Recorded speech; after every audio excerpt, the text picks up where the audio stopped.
عدالت عظمیٰ کی کمرہ نمبر 1 میں آئین کی بڑی تشریح۔ سپریم کورٹ نے خواتین اور اقلیتوں کی مخصوص نشستیں پی ٹی آئی کو دینے کا حکم دے دیا۔ الیکشن کمیشن آف پاکستان اور پشاور ہائی کورٹ کے فیصلے کالعدم قرار۔ 13 رکنی لاجا بینچ نے سنی اتحاد کونسل کے مخصوص نشستوں سے متعلق کیس کا فیصلہ محفوظ کیا تھا۔ فیصلہ 8-5 کی اکثریت سے دیا گیا۔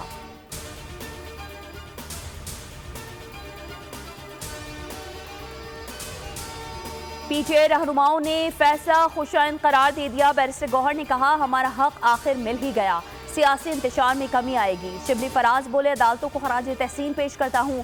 سلمان اکرم راجہ کا کہنا تھا کہ قانونی جنگ جیت لی، اب سیاسی جنگ جیتیں گے۔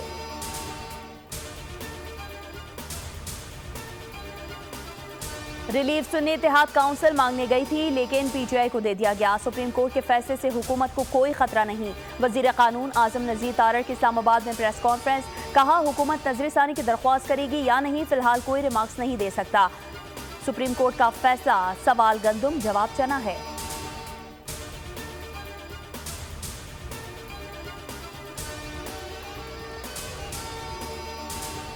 فیصلے سے آئین، قانون اور جمہوریت کو ناقابل تلافی نقصان پہنچا۔ مصطفیٰ کمال کی ایم کیو ایم پاکستان کے رہنماؤں کے ہمراہ پریس کانفرنس، کہا سنی اتحاد کونسل کے سربراہ اپنی پارٹی سے الیکشن لڑے ہی نہیں، مخصوص نشستوں پر الیکشن کمیشن کو فہرست فراہم ہی نہیں کی گئی۔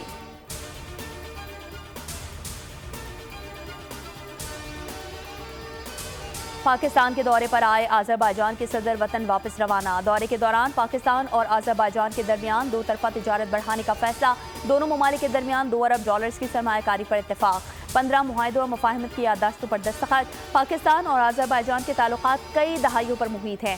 آذربائیجان نے ہمیشہ کشمیریوں کی حمایت کی۔ وزیر اعظم شہباز شریف اور آذری صدر کی مشترکہ نیوز کانفرنس، الہام علیوف نے کہا ہر مشکل وقت میں پاکستان نے ساتھ دیا، کشمیر کے موقف کی حمایت ہماری محبت کا اظہار ہے۔ پاکستان آمد پر معزز مہمان کو شاندار گارڈ آف آنر بھی پیش کیا گیا۔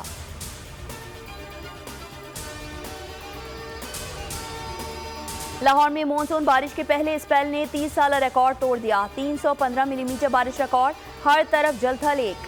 وزیر اعلیٰ پنجاب مریم نواز شریف کا بروقت ایکشن، انتظامیہ اور واسع حکام کو فیلڈ میں پہنچنے کا حکم دیا، کہا عملہ اور افسر پانی کی نکاسی مکمل ہونے تک فیلڈ میں رہیں، مرکزی سڑکوں اور نشیبی علاقوں میں نکاسی آب کے لیے بلا تعطل کام کیا جائے، لاہور سمیت تمام شہروں میں نکاسی آب کے لیے فوری اقدامات کی ہدایت کی، ہنگامی صورتحال کے خدشے کے پیش نظر پیش کی تیاری کا بھی حکم۔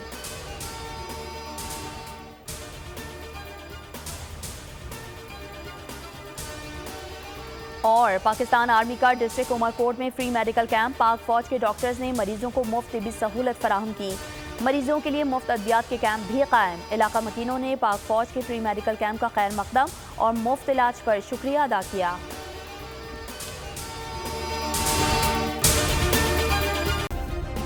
سبسکرائب کریں اور بیل دبائیں تاکہ کوئی خبر رہ نہ جائے۔